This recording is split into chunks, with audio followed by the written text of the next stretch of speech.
Jacob never wanted trouble. His quiet farm at the edge of town was his world, a few acres of peace, a red barn, and his horses grazing under the Wyoming sun. But peace never lasts long when an HOA Karen moves in next door. From the first week, she treated Jacob's farm like her personal shortcut, driving her fancy SUV right through his private dirt road, ignoring every private property sign he'd posted. Jacob tried to be kind at first. He waved, smiled, even explained politely that his land wasn't a public passage. But Karen just laughed. "It's a free country," she said, and sped off, dust flying in his face. What started as annoyance soon became a daily invasion. Every morning, she'd drive through his property to save a few minutes on her commute. Every evening, she'd do the same, headlights flashing across his fields like taunting reminders that rules meant nothing to her. Jacob warned her once more, a calm, firm talk at her doorstep. She rolled her eyes. "You're not the boss of me. Maybe if your land looked nicer, people wouldn't mind using it." That night, Jacob stood by his gate under the stars, anger boiling quietly. He wasn't a man who liked conflict, but he also wasn't someone who let disrespect go unanswered. He made himself a promise. This was the last time she'd ever cross his land, and little did he know. What would happen next would not only teach Karen a lesson, but make the entire HOA question their own rules. The next morning, Jacob woke to something he couldn't believe. His wooden fence, the one separating his land from the HOA community, was broken. Tire marks ran right through it. His heart sank. Karen had done it again. He checked his trail camera, clear as day. There she was, driving through the gate like she owned the place. He went straight to the HOA office, expecting justice. But when he arrived, the smug HOA president, Greg, looked unimpressed. "Jacob, technically, that's a shared access point," Greg said, sipping coffee. "What access point?" "That's my land," Jacob argued, pointing at the deed he'd brought. Greg shrugged. "Well, maybe your signage isn't clear enough." You know how residents can be confused. Jacob stared at him in disbelief. "Confused? She destroyed my fence." Greg smiled faintly. "File a report. We'll review it next month." That was it, no apology, no concern. As Jacob left, he overheard Karen's voice in the hallway. "Some people shouldn't live near decent neighborhoods." That night, Jacob repaired the fence himself. Sweat, wood, nails, all while her headlights passed by mockingly from the road. He looked at the freshly built fence under the moonlight and whispered to himself, "If they won't respect boundaries, I'll build ones they can't ignore."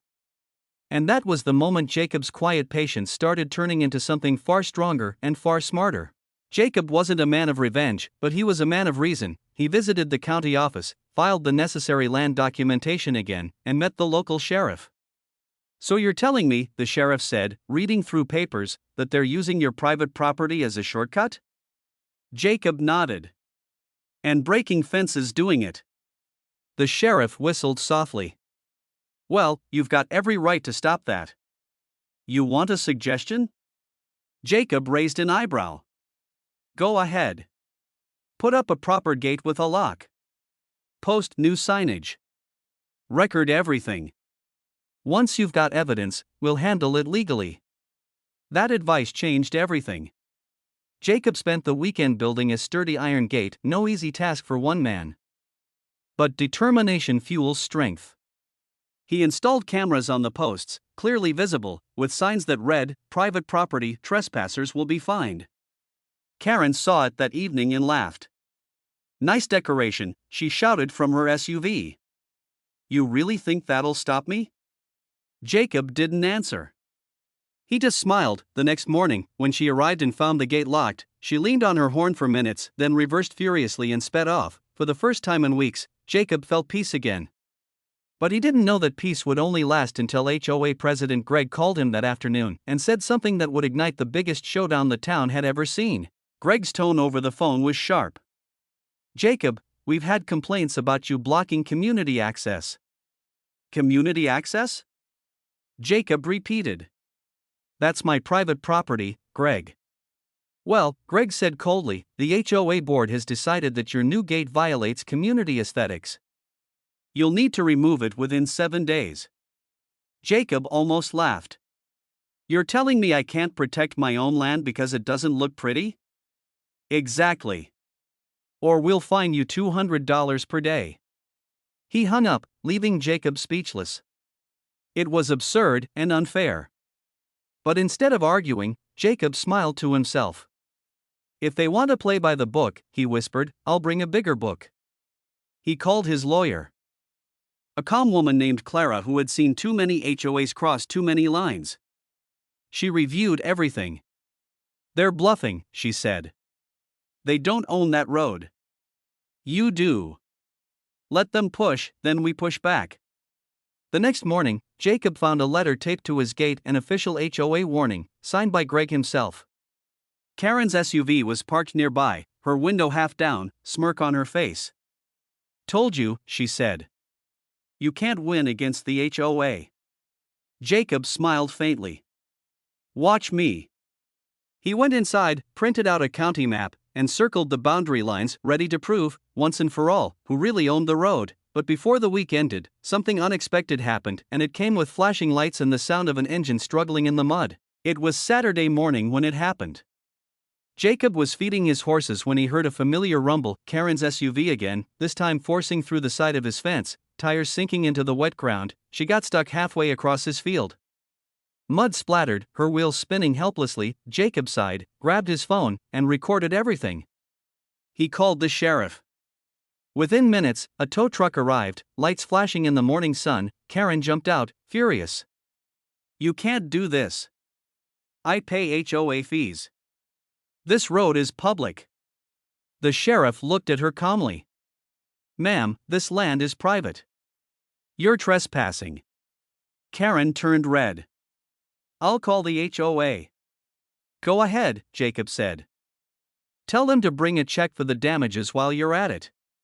As her SUV was towed away, the sheriff handed Jacob a report form. You're doing everything right, he said. Keep your paperwork ready, this won't be the last we hear from them.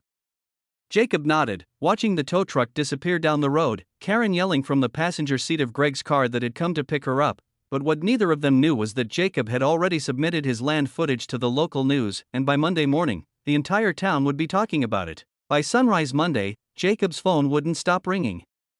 A local reporter had aired the footage, titled HOA Resident Illegally Drives Through Private Farm. Within hours, it went viral. Comments flooded in, good for him. That HOA is crazy.